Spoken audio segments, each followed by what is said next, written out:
आप प्राइवेट नौकरी करते हो, महीने का 20,000, 25,000, 30,000 कमाते हो, 40,000, ऐसे बहुत सारे पोस्ट हैं जो इससे ज़्यादा नहीं देते, और कुछ पोस्ट ऐसे होते हैं जो शायद से लाख रुपए से भी ज़्यादा सैलरी देते हो।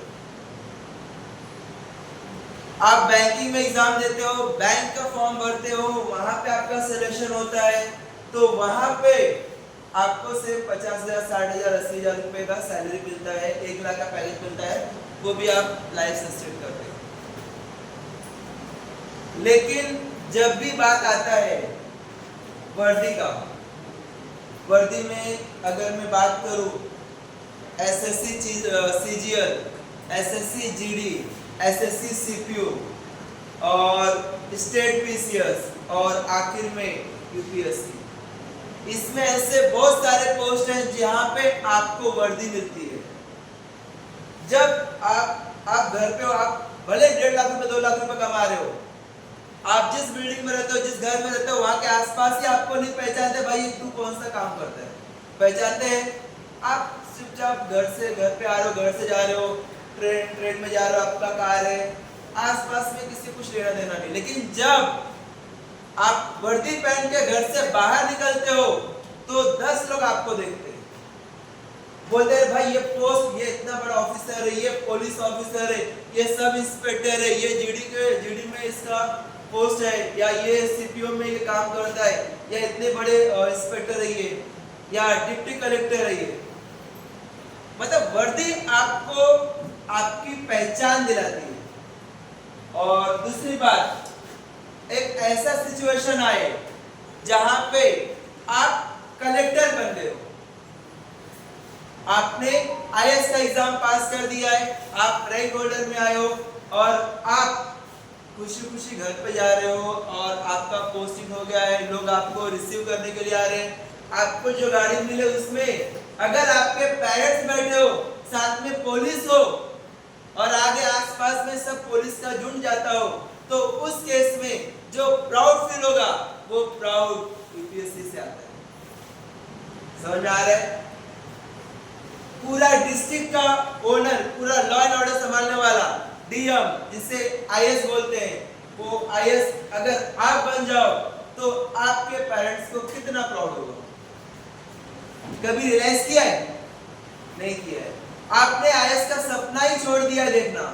आपको पहले सोच के रखे हो, नहीं मैं यूपीएससी एग्जाम पास नहीं कर सकता, नहीं मतलब नहीं, क्यों नहीं, इतने सारे लोग एग्जाम दे रहे हैं, मैं कैसे पास होगा, मेरा सिलेक्शन कैसे होगा।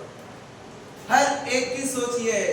तो हर कोई चाहता है कि नहीं भाई मैं ये बाजू में मेरा दोस्त काम करता है कंपनी में, मैं टीवाई होने के बाद इसके साथ जाऊंगा, इंटरव्यू दूंगा और पास हो जाऊंगा, सिलेक्शन हो जाएगा मेरा, अच्छा खासा सैलरी मिले वो मैं ले लूंगा। या मैं छोटे मोटे कोर्स करूंगा, जैसे कि बहुत सारे कोर्स मार्केट में अवेलेबल है, वो छोटे मोटे कोर्स करके अपना जिंदगी जी लूंगा। कमाना है 50,000, 60,000, और क्या चाहिए, बीवी के साथ घूमूंगा और 60,000-70,000 आएगा जो पार्टी शार्टी करूंगा। ये सोच आपको आगे बढ़ने नहीं देता है।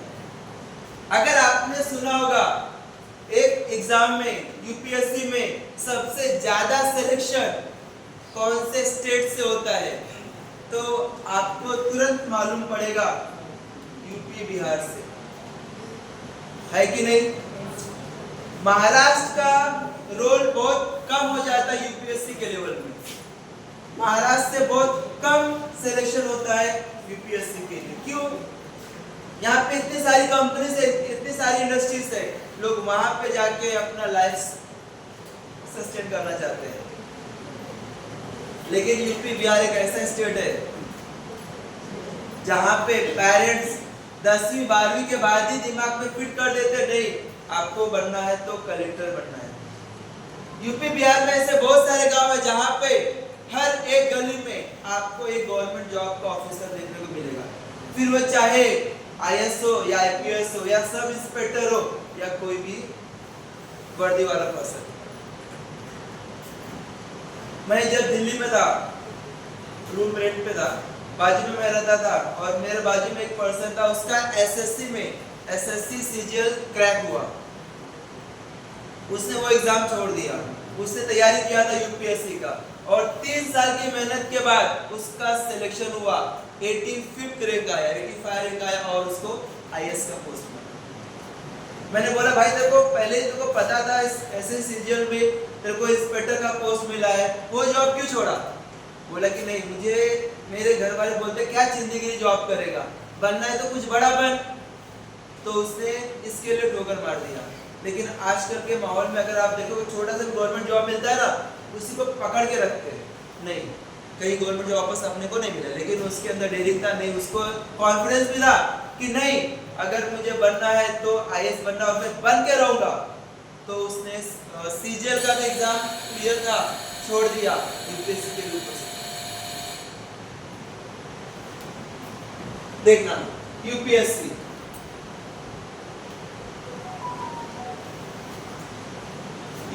में यूपीएससी 3-4 एग्जाम लेता है, civil service exam, engineering service exam, Indian forest service और अदर्स। ये आप देख रहे हो, मैंने इमेज डाउनलोड किया था चैट जीपीटी से, एआई से। तो ये वर्दी देख के आपको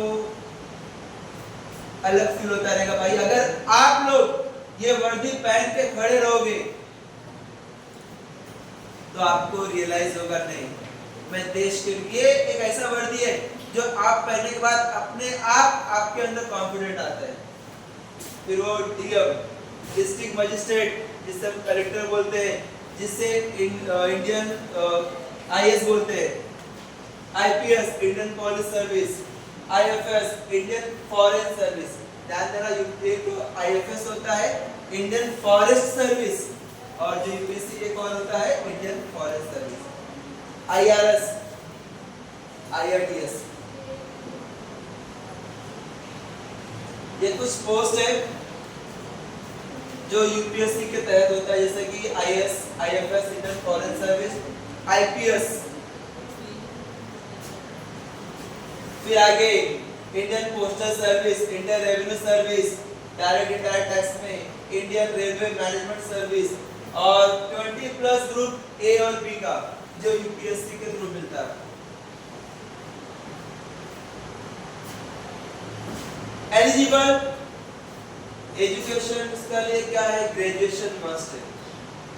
उसका एज लिमिट 21 to 32 ईयर से 21 से 32 साल तक। अगर आप इसके बीच में हो तो आप एग्जाम दे सकते हो। ओबीसी के लिए 3 साल का रिलैक्सेशन है और एससी एसटी के लिए 5 साल। जैसे मैंने बताया था 3 साल 5 साल रिलैक्सेशन ओबीसी के लिए, 3 साल एससी एसटी के लिए 5 साल। अटेम्प्ट यहाँ पे ऐसा नहीं कि आप कितने 21 से 32 साल तक एग्जाम देते रहोगे, नहीं। यहाँ पे जनरल कैटेगरी के लोग सिर्फ 6 बार एग्जाम दे सकते हैं। यूपीएससी का जनरल कैटेगरी के स्टूडेंट सिर्फ 6 बार एग्जाम देते हैं। ओबीसी के स्टूडेंट्स 9 टाइम एग्जाम दे सकते हैं, और एससी एसटी के लिए अनलिमिटेड है। जब तक उनका एज लिमिट खत्म नहीं हो जाता तब तक वो एग्जाम दे सकते हैं। जनरल और ओबीसी के लिए 100 रुपीज है, एससी एसटी पीडब्ल्यूडी के लिए no fee. Pre mains interview 3 stages हैं यूपीएससी क्लियर करने के। प्री में एमसीक्यू रहेगा, 2 पेपर रहेंगे, जीएस1 और सीसेट, और मेंस में डिस्क्रिप्टिव मतलब लिखने वाला पेपर रहेगा, 9 पेपर रहेंगे, और इंटरव्यू आपका पर्सनालिटी टेस्ट रहेगा। ये pre, MCQ, mains, written type का, और लास्ट में आपको फाइनल इंटरव्यू देना पड़ेगा। प्री में कितने सब्जेक्ट होते हैं? पहला पेपर 1 में जनरल स्टडी, जितना भी आपने 10वीं तक पढ़ा है, 12वीं तक पढ़ा है, वो सारे पेपर्स आपको जनरल स्टडीज में आएगा, देखने को मिलेगा। 200 मार्क्स का 2 घंटे का पेपर। पेपर 2 सीसेट, 2 घंटे का, ये सिर्फ क्वालिफाइंग है। सीसेट आपको जस्ट पास करना है, मेरिट आपको पेपर 1 से मिलेगा। और इसमें नेगेटिव मार्किंग भी है 1/3। मेंस एग्जाम का टोटल 9 पेपर्स होते हैं। 9 पेपर्स में 7 पेपर्स काउंट होते हैं मेरिट के लिए।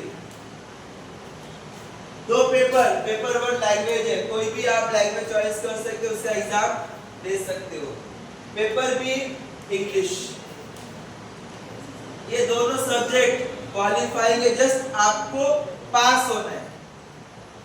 और उसके बाद पेपर 1 ऐसे निबंध जिसे बोलते हैं, आप लोगों ने बहुत बार एग्जाम निबंध का पेपर भी दिया रहेगा। दूसरा पेपर 2 to 5 मतलब 4 general studies 1, GS1, GS2, GS3, GS4। ये आपका 2 to 5 पेपर जनरल स्टडीज का होगा। 6, 7 आपका ऑप्शनल सब्जेक्ट। 8 शेड्यूल में जितने भी दिए रहेंगे उसमें से लेना। पेपर 2 330 समाज दोनों पेपर क्वालिफाइंग है, जस्ट आपको पास होना है। कौन से पेपर्स मेरिट में आएंगे? ऐसे 250 मार्क्स वाला जनरल स्टडीज 1 जिसमें सब्जेक्ट क्या होते हैं? Indian heritage and culture, history and geography of the world and societies. Please last में बात मत करो, यहाँ पे सुनाई दे रहे हैं। अगर आपको नहीं सुनना है तो चुपचाप बैठ सकते हो, लेकिन आवाज की वजह बाकी सबको डिस्टर्ब हो रहा है, इवन मेरे को भी डिस्टर्ब हो रहा है। जो मैं बोलना चाहता हूँ वो नहीं बोल पाऊँ। Paper 2 general studies. पेपर 3 में क्या क्या आएगा? Governance, constitution, polity, social justice and international relation. Paper 4 general studies 3 इसमें से टेक्नोलॉजी की बात होती है, इकोनॉमिक की बात होती है, biodiversity, environment, security and disaster management. Paper 4 या general studies 3। Paper 5 general studies 4 में ये एथिक्स आया था। और लास्ट में ऑप्शनल सब्जेक्ट 1, ऑप्शनल सब्जेक्ट 2। आप कोई भी ऑप्शनल चॉइस कर सकते हो। आप ये नहीं बोल भाई मैं कॉमर्स बैकग्राउंड का हूँ तो मैं कॉमर्स ही ऑप्शनल सब्जेक्ट मेरे से, तो ऐसा कुछ नहीं है। आपको हिस्ट्री पसंद है हिस्ट्री लो, ज्योग्राफी पसंद है ज्योग्राफी, जो भी सब्जेक्ट आपको पसंद है वो सब्जेक्ट एज ए ऑप्शनल लेके आप क्या कर सकते हो? स्टडी कर सकते हो। और आपका लास्ट में टोटल इंटरव्यू रहेगा, उसका 275 मार्क्स रहेगा। और जब टोटल हम लोग मेरिट के लिए निकालते हैं तो 2025 टोटल मार्क्स होता है यूपीएससी मेंस के लिए, उसमें से रैंक बनता है।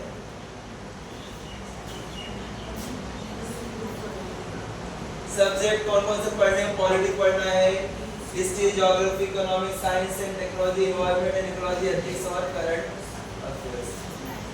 अगर बहुत सारे स्टूडेंट्स जो एग्जाम देना चाहते हैं या जो 21 इयर्स के हो गए हैं तो आप ध्यान दोगे 4 फरवरी को नोटिफिकेशन रिलीज हो चुका है और 24 मई को आपका प्री का एग्जाम होने जा रहा है और मेंस का एग्जाम सितंबर अक्टूबर में रहेगा और इंटरव्यू रहेगा मार्च और अप्रैल 2027 को।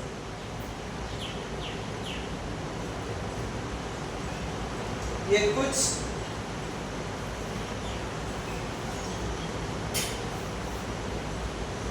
और कुछ है तो ये कुछ सिलेबस, ये कुछ बेसिक एक्सप्लेनेशन था गवर्नमेंट जॉब के बारे में।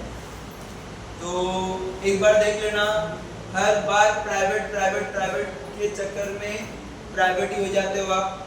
पॉसिबल रहेगा तो एक बार गवर्नमेंट जॉब की तैयारी करना। एक गवर्नमेंट जॉब का बेनिफिट क्या होता है? आपका जॉब सिक्योरिटी मिलता है। इवन अगर आपने देखा रहेगा लॉकडाउन में ऐसी बहुत सारी कंपनीज थी जो बंद हो चुकी थी, बहुत सारे लोगों का जॉब छूट गया था, देखा होगा आप लोग ने, लोग घर पे बैठे थे, लेकिन जॉब किसका चल रहा था? यूपीएससी गवर्नमेंट जॉब का। जो भी गवर्नमेंट सर्वेंट थे सब लोग का पेमेंट आ रहा था मंथली। लेकिन जब बात करते हैं प्राइवेट का तो लॉकडाउन में बहुत सारे लोग बेरोजगार हो चुके थे, बहुत सारे लोग मुंबई से अपने गांव की तरफ भाग रहे थे। क्यों? यहाँ पे कोई भी जॉब नहीं है, घर पे जो बचा कुचा सेविंग है वही यूज कर रहे थे। लेकिन कौन टेंशन फ्री था? जो गवर्नमेंट जॉब होल्डर था, जिसको सरकारी नौकरी मिली थी, उसको टेंशन फ्री, चाहे लॉकडाउन आए या कुछ भी आए, मेरे को मंथली सैलरी मिल रहा है वो मिलता रहेगा। मेरे को कोई टेंशन नहीं। समझ आ रहा है मैं क्या बोल रहा हूँ? ये कुछ बातें हैं गवर्नमेंट तैयारी के लिए, सरकारी नौकरी की तैयारी के लिए।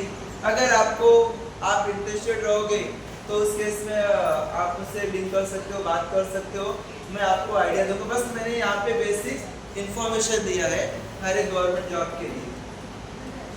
जो भी सीरियस स्टूडेंट, यहाँ पे बहुत सारे स्टूडेंट्स हैं, हर कोई तैयारी नहीं कर सकता, हर कोई तैयारी करना भी नहीं चाहता। तो 2-4 स्टूडेंट्स ऐसे होते हैं जिनको लगता है नहीं मुझे अपना जॉब सिक्योर करना है, अपना स्टेटस बढ़ाना है, तो उस केस में उन लोग क्या कर सकते हैं, गवर्नमेंट जॉब की तैयारी कर सकते हैं। ठीक है, यहाँ पे हमारा सेमिनार फिनिश होता है। Thank you so much.